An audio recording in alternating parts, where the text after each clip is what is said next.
All right, so according to the pre-lessons I shared with you, we're only going to do about half of this, and then it'll take 2 days to cover 6-5. So let's just get started.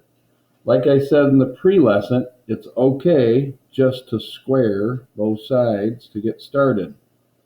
And again, I know you guys have been taught that the square root of 2 times the square root of 2 is the square root of 4.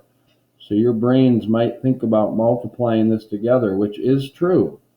But the shortcut is the roots fly off. So you just get 2. In other words, if you have the square root of 2 squared, this cancels this, and you don't even think about multiplying the 2 by itself. In other words, don't waste your time by going 2x minus 1, 2x minus 1. This squared absorbs that square root.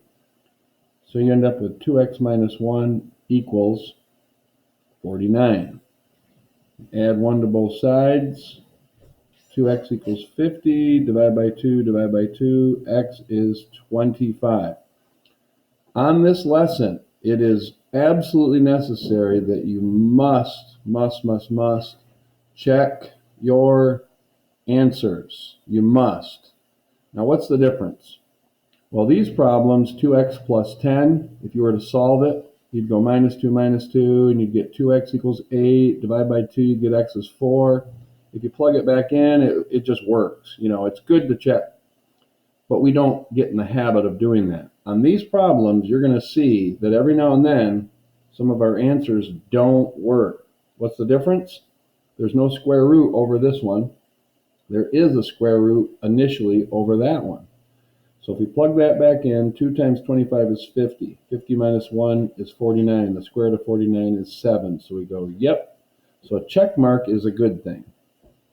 And there's our answer.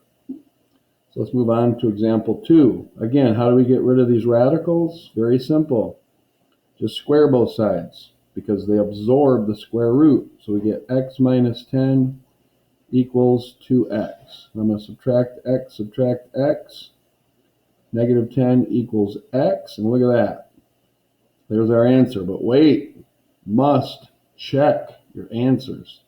Take that negative 10, put it back in here. Negative 10 minus 10, what is that? That's the square root of negative 20 equals, and if we plugged it in there, we'd get the square root of a negative 20. Here's the problem. You cannot have the square root of a negative. That is a mathematical impossibility. You're going to learn more about this later in the trimester, but for now, we're just saying nope.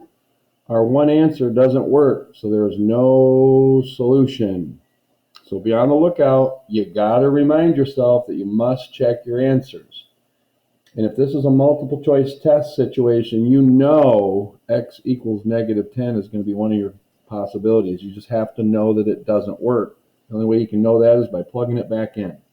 I know I'm beating a dead horse, but you guys need to get in that habit. Now we have a different situation here, but we got to get rid of that radical. So we square this side, square that side. So we get x squared equals, what happens? This squared absorbs the square root, 20 minus x. I know you guys have had trinomials in your past and also last trimester. So we're going to just factor this. But remember the steps. You have to set it equal to 0. Keep your squared term positive. Factor. And then solve. So let's follow our checklist for solving trinomials.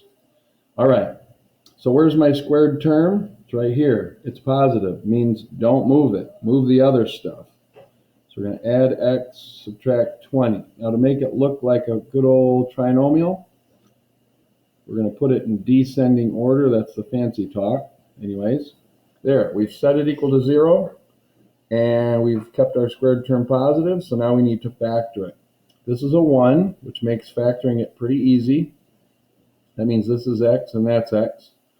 What are two factors of negative 20 that add up to positive 1? Well, it's got to be a plus 5 and a minus 4. If you need help factoring trinomials, I'll give you an extra worksheet because you got to be good at it.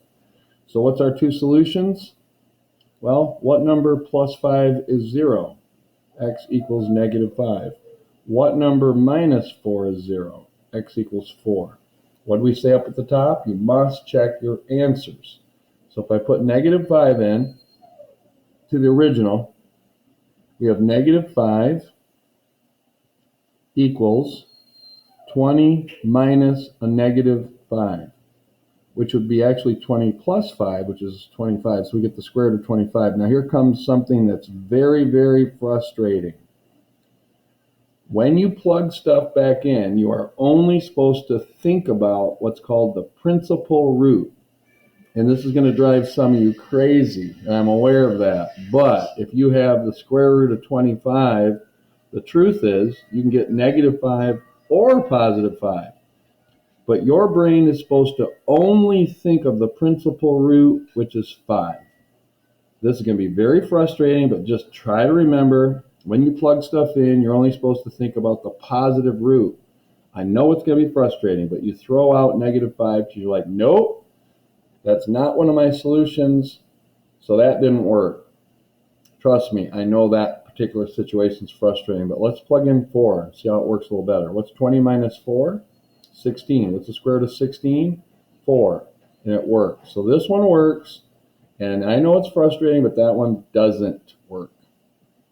Example 4. One thing you got to understand is you have to isolate the square root first before you square both sides.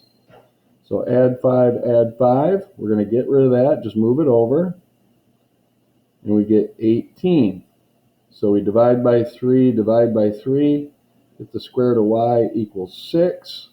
Here we go. Now that we got the square root isolated, we can square both sides. So we get y is 36. Don't you dare move on to the next problem until you plug that in. What's the square root of 36? 6. What's 6 times 3? 18. What's 18 minus 5? 13. Ding, ding, ding, ding, ding, ding, ding. That worked. That one's a lot easier than this one. No doubt about it. Let's go on to this one. Here's the difference. See that 3? That means if we square both sides, it's not going to get rid of the radical. So we have to cube that side, and we have to cube that side. So this 3 absorbs that cubic root, so we get 2x minus 4 equals 8. I'm going to add 4 to both sides. So I get 2x is 12. Divide by 2 and I get x is 6. Let's plug it in. 6 times 2 is 12. 12 minus 4 is 8. What's the cubic root of 8? Well, it's 2. So it works. Put a check mark. That's a good thing. All right, we're almost done. So again, like I said in this previous example, you got to isolate the radical first. So we're going to add 1 to both sides just to get started. Don't you dare cube everything right now. 2 cubic root of x equals 4. Should I divide by 2? Yes. So I'm going to divide by 2, divide by 2.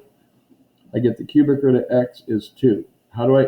Now, some of you might be able to just do this in your head. You're like, well, the cubic root of 8 is 2. And you're right. But let's just show the math. Cube both sides, cube both sides. So I get x is 8. Don't you dare move on to the next problem. Plug it in. What's the cubic root of 8? 2. What's 2 times 2? 4. What's 4 minus 1? 3. Ding, ding, ding, ding, ding. It worked. This one's an interesting problem, okay? Because you have a choice. You can cube both sides right now. Or, let me just rewrite this problem here a second. Or, you could multiply both sides by 2. This one, for sure, is easier, okay? So, why? I'll show you. These cancel. This turns into 2 cubic root of x equals the cubic root of x squared. Now notice if I cube this, I'm going to end up with an 8 down here, and I'm going to also end up with fractions. It's not wrong, it's just not the route we're going to choose. So now, you know, some students are like, well, how about we divide by 2? No, that'll take us back here. Now, we're going to cube this side. Remember, we've got to cube everything. And then we got to cube this side. Now watch this carefully. What's 2 cubed? 8. What happens to the radical? Well, these two things absorb each other, so that's 8x. This cancels this, so we're left with that. Now, technically, this is not a trinomial. Remember the trinomial rules? Set equals 0, put squared term positive, factor it, solve it. We're going to follow these rules even though it's not a trinomial. Now, some students would divide both sides by x, and I'm going to talk about that in a minute. But what we're going to do is just follow these steps, okay? That's what algebra really is, following steps. Set equal to 0, but keep your squared term positive. So that's already positive. So I'm going to subtract 8x, running out of space. Oh well. We get 0 equals x squared minus 8x. So now, it says factor it. This is so easy, it's hard. See, this has an x, this has an x, so we're going to take an x out. We're left with x minus 8 equals 0, and now we can look at it and go, aha, what can I put in there that will make this true? Well, if I just let x equal 0, it will definitely make this side 0. Or if I put in an 8 here, x equals 8. See, 8 minus 8 is 0. And then if that was an 8, then it'd be 8 times 0 is 0. We go, yep, it works. So with that being said, here's my two possibilities. Again, remember, we got to plug them back in. So if we put the 0 in, it's pretty obvious that it would work, because we'd get 0 equals 0 over 2, which is true. So we take that one. Now let's take this 8. What's the cubic root of 8? 2. What is 8 squared? 64. What's the cubic root of 64? 4. What's 4 divided by 2? 2. So guess what? Both of these answers work. And I said I was going to talk about this briefly. I said a lot of students, when they get to here, would think, I'm going to divide both sides by x. So if a student did that, divide by x, that would cancel. We'd get 8 equals x. Notice this student would get one answer, meaning whenever you divide by the variable you're trying to find, you're going to find yourself in trouble. Don't do that. All right. And that finishes off half of 6-5, equations containing radicals. Good luck on your assignment.